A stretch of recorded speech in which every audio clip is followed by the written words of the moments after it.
nous sommes revenus pour la suite du cours dans la création d'une base Excel. Alors, on avait déjà passé un enregistrement, mais qui n'était pas enregistré dans la base. C'était un enregistrement test parce qu'on avait fini d'encoder les différents champs de notre feuille code. Donc, et on avait encodé également le système de numérotation qui devait s'incrémenter au fil de l'enregistrement des écritures.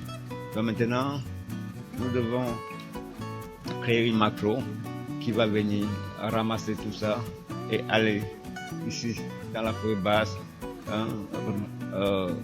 mettre l'enregistrement à sa place et revenir ici, effacer tous les champs ou alors réinitialiser tous les champs pour nous permettre de passer à l'enregistrement suivant.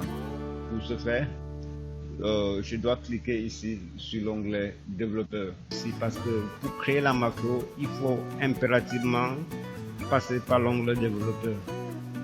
Pour ceux qui n'ont pas encore affiché l'onglet développeur, vous pouvez le faire soit en cliquant sur le menu fichier. Bon, pour les anciennes versions, vous allez aller sur option Word et vous allez trouver développeur quelque part ici sur l'onglet général. Mais ici, vous devez utiliser plutôt ce lien là et venir ici sur autre commande. Donc quand vous cliquez sur autre commande, alors vous allez, pour avoir toutes les chances de trouver facilement l'onglet développeur, déployer ce chevron et aller sur toutes les commandes et vous allez rechercher l'onglet développeur, puis vous allez l'ajouter ici et valider pour le faire afficher sur le ruban. Donc je vais fermer cette partie là, c'était une parenthèse. Donc alors pour ce faire, nous sommes ici dans la feuille code. Alors pour commencer, je dois d'abord activer l'onglet développeur.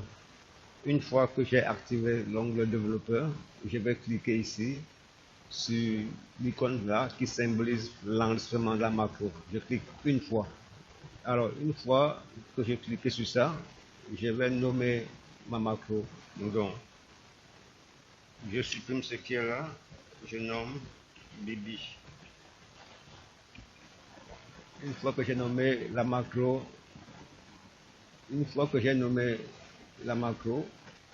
je dois lui indiquer le classeur dans lequel elle va agir. C'est ce classeur. Au cas où c'est autre chose qui est marqué ici, vous devez déployer le chevron et choisir ce classeur.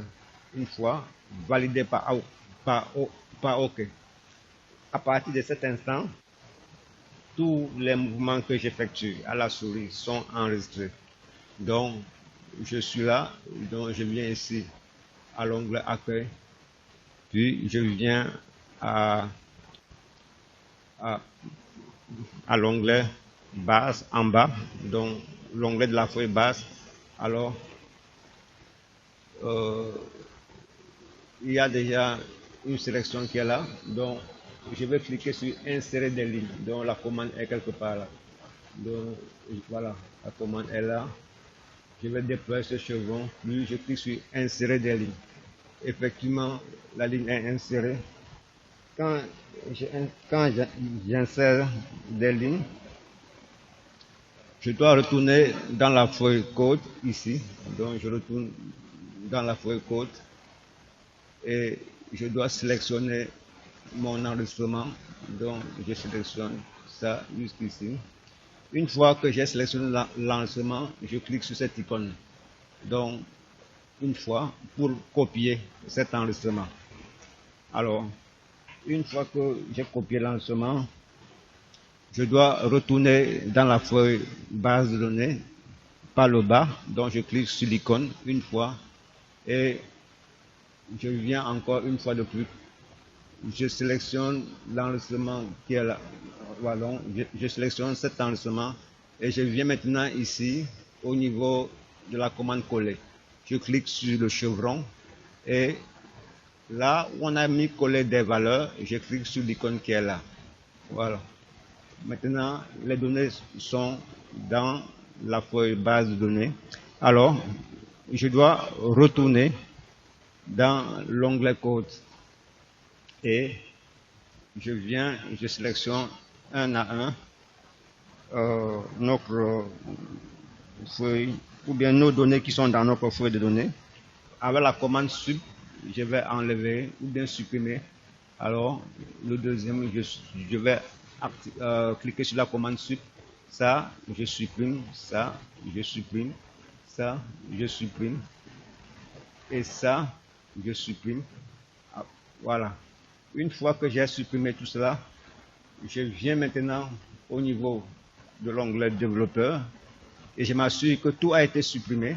Alors, je viens au niveau de l'onglet développeur, je clique une fois ici et je retourne sur ce bouton qui est là. Je clique une fois, alors, pour arrêter l'enregistrement. Bien, en ce moment, nous venons de créer notre macro. Nous avons créé et enregistré notre macro. Alors, si nous retournons dans la base de données, vous voyez, les données étaient là. Cette opération visait à créer et à enregistrer la macro, tout en lui montrant toute la trajectoire du chemin qu'elle doit faire pour chaque enregistrement. Maintenant, nous sommes là, dans la feuille code. Donc, nous allons passer à l'autre enregistrement. Donc, je renseigne un numéro au hasard en guide de numéro client. Donc, un prénom, je mets par exemple Dada. Le nom, maintenant, je peux mettre Big. Ça, c'est tout simplement une démonstration. Ici, la localité, je mets Tamba. Ici, le CP, je mets A avec des données. Ou alors, j'enlève le symbole. Ou alors, j'enlève le symbole qui est là. Donc, le symbole est. Et je remplace là par A. Donc, je mets A. Voilà. Ensuite, le numéro de téléphone, je renseigne un numéro de téléphone. 32 3 1 2 32. Voilà. Qui fait office de numéro de téléphone. Voilà. Nous avons passé un autre enregistrement. Maintenant, nous allons faire en sorte que cette tâche soit automatique. Donc, pour ce faire, nous allons venir ici sur cette icône. Donc, je clique une fois ici sur l'icône insérée qui est dans le ruban. Et vous voyez, ça c'est les contrôles. Ici en bas, on a des contrôles ActiveX. Ici, c'est des contrôles de formulaire. Mais c'est ce premier bouton qui nous intéresse. Donc, je clique sur ce bouton. Et ici, maintenant, je vais insérer le bouton ici. Et je vais cliquer et glisser pour définir le bouton. Vous voyez, je le fais gros pour que les gens puissent voir. Ceux qui vont regarder cette vidéo puissent bien voir. Alors, je sélectionne ma macro qui est là par un clic dessus et je l'indique le classeur qu'elle doit agir. Bien entendu, c'est ce classeur. Après quoi, je valide par OK. Voilà, le bouton est créé. Maintenant, je peux renommer mon bouton. Donc, je vais enlever ce qui est là par défaut par la touche rétablir et je tape ici enregistrer. Donc, je tape ici enregistrer et je tape et je clique dans le vide. Donc, une fois que j'ai fait le bouton, j'ai nommé le bouton enregistrer. Maintenant, vous allez observer ce qui va se passer. Et on va voir. Je ne sais pas, pour l'instant, disons qu'on ne sait pas si ce bouton va fonctionner, ou bien si notre macro va fonctionner, ou non. Voilà. Donc, par un simple clic, je vais voir ce qui va se passer. Alors, je m'en vais cliquer sur ce bouton. Voilà. Une fois que j'ai cliqué sur ce bouton, voilà, euh, euh, les données qui étaient ici ont disparu.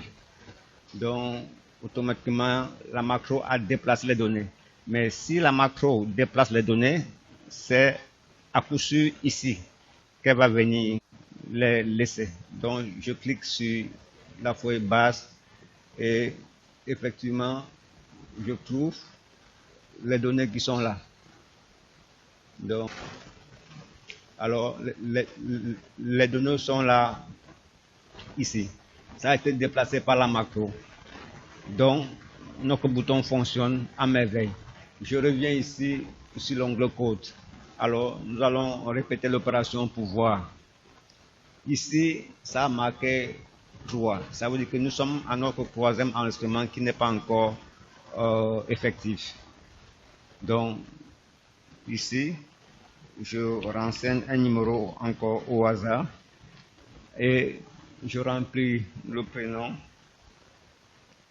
Je mets quelque chose en guise de prénom et en bas, je mets un nom fantaisiste, donc ici la localité, je mets Dakar, Dakar, Dakar, et ici pour le CP, je renseigne un CP au hasard, je mets B et quelque chose derrière. Téléphone, je mets 79, voilà, 78, 1, 2, 3, 1, 2, 1, 2. Voilà. Une fois que j'ai mis ce téléphone, voilà, nous allons une fois de plus remplir notre feuille de données. Vous voyez, pour l'instant, ici, client, pardon, bon, on avait mis, bon, j'espère que vous ne m'en tiendrez pas rigueur parce que client, il y a une erreur, il y a le i qui manque, mais c'est maintenant que je viens de voir, ce n'est pas grave. J'espère que vous ne m'en tiendrez pas rigueur et que c'est une erreur de frappe. Mais puisque on a créé une macro, je ne peux pas le corriger parce que là, ça va poser un problème. Donc, on va continuer comme ça. Merci de votre compréhension. Voilà, donc on va continuer comme ça. L'essentiel pour nous, on veut voir si la macro et le bouton qu'on a créé fonctionnent à merveille. Voilà notre deuxième enseignement. Comme vous pouvez le voir, les chiffres sont décalés vers la droite et le texte prend la position dans laquelle j'ai écrit. C'est parce que dans Excel, il y a, comment dirais-je encore, chaque cellule doit être formatée. Alors, nous n'avons pas formaté ces cellules, donc pour les chiffres, on devait les attribuer le format numérique. Et pour le texte, on devait les attribuer un format texte.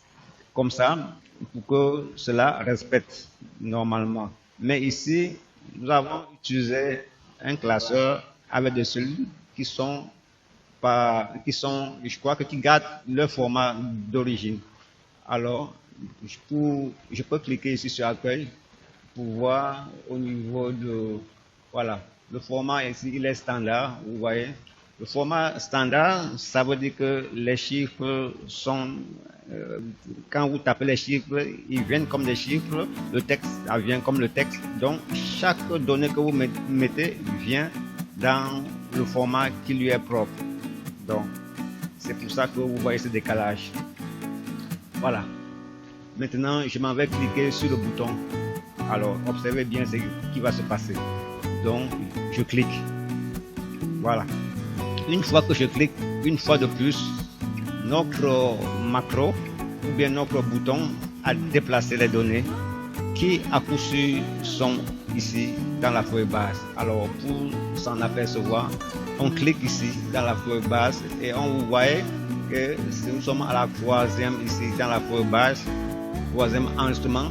Vous voyez bien que au niveau de la colonne des A, la colonne numéro, alors il y a une incrémentation qui est constatée, donc les numéros changent à chaque enregistrement.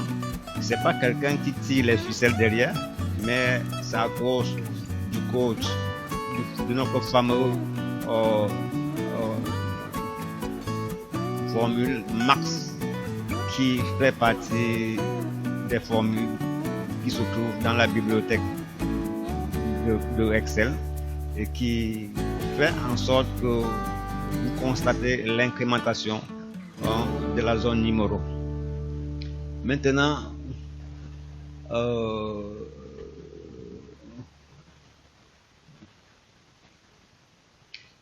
je retourne ici, donc je clique pour retourner à la feuille code. Alors, nous sommes à la quatrième enregistrement, mais je vais passer encore un dernier enregistrement pour illustrer encore le fonctionnement de la macro. Donc, je passe un numéro au hasard en guise de numéro client. Le prénom, je mets FAL. Le nom, maintenant je mets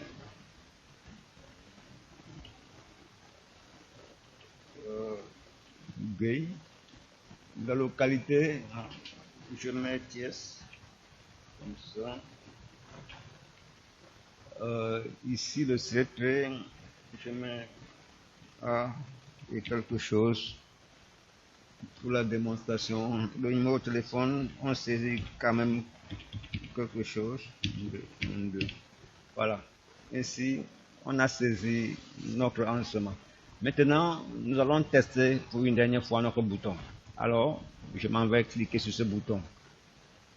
Donc, je clique. Alors, comme vous remarquez, effectivement, le bouton fonctionne bien, à merveille, et la macro Bibiche fait effectivement le travail qui lui est assigné. Alors, pour savoir où se trouvent les données qui étaient ici, on clique ici sur la feuille base et vous vous rendez compte que les données sont là. Donc, les données sont là. C'est le quatrième enregistrement. Bien sûr que l'ordre est inversé. On peut corriger l'ordre, mais avant de pouvoir créer la macro, on peut la corriger. On fait en sorte que l'incrémentation, puisqu'il s'incrémente de façon inversée, mais il peut s'incrémenter d'un autre sens, donc en partant d'en haut pour aller vers le bas. Maintenant, il s'incrémente d'en bas vers le haut, mais de sens inversé, parce qu'il y a un détail que j'avais ignoré, parce que j'aurais dû le faire. Mais c'est l'intérêt ou l'astuce, c'est de vous montrer comment créer et enregistrer une macro et la mettre à l'œuvre pour que vous voyez comment elle fonctionne. Maintenant, on a terminé avec la création et l'enregistrement de la macro dans Excel. Et on peut le créer autrement, hein. On peut le créer par le VBA ou bien par userform, on peut créer. Donc on peut, ça, ce n'est pas une base de données de bureau, hein. Ça c'est une base, bon, ce n'est pas une base de données, c'est ça en guise de base de données, mais vous pouvez créer ça pour pouvoir faire un répertoire client, des contacts, des choses comme ça, mais on peut bien le personnaliser à soi, mettre même la couleur et tout ça. On peut bien enrichir notre formulaire de saisie. Il suffit de saisir la sélection et venir ici au niveau de la commande des bordures, ici, cliquer ici et activer la commande toutes les bordures. Alors, vous avez mis toutes les bordures ici et vous pouvez le personnaliser donc en glissant dans ces bordures-là Donc, je glisse. Et vous venez ici au niveau de format, voilà. Au niveau de format, vous cliquez, vous déplacez ce chevron là, par exemple. Donc, en bas, je clique ici, format de cellule. Et j'attends, je crois que, voilà. Format de cellule et puis le remplissage. Alors, vous pouvez cliquer ici, motif et texture. Alors, ici, on prend le premier dégradé qui est là. Prenons par exemple le rouge. Alors, j'ai un souci avec ma souris. Alors, et puis, en bas, vous sélectionnez un autre bouton, vous prenez un deuxième dégradé, on prend le jaune pour nuancer. Enfin, l'association des deux couleurs nous donne ça et on valide. Et on valide encore et nous voyons que notre tableau apparaît comme ça. On peut grossir le tableau, donc il est bien possible de faire un tableau très gros, de faire quelque chose de plus mieux que ça. Mais puisque c'est dans le cadre d'un cours, je préfère m'arrêter comme ça. Là, cette fois-ci, tout ce que je viens de dire marque la fin de cette deuxième partie. Et la troisième partie, nous allons voir comment paramétrer la feuille consultation, c'est-à-dire en déplaçant toute notre feuille de données ici dans la feuille consultation et surtout en créant des étiquettes et en mettant des codes qui permettra de faire une recherche personnalisée si vous avez peut-être une centaine de clients ou je ne sais pas, dans votre répertoire et que vous voulez des informations pour un client, vous pouvez automatiquement faire la recherche à partir de cette feuille-là. Donc, je retourne ici et cela dit, c'est sur cette note que je mets fin au cours d'aujourd'hui. Pour ceux qui ont sacrifié un temps, soit peu, quelques minutes pour me suivre, c'est un très grand honneur pour moi et j'en suis très honoré. Je vous dis au revoir et à bientôt pour les prochains tutoriels sur la chaîne Bamba Formation TV. Merci.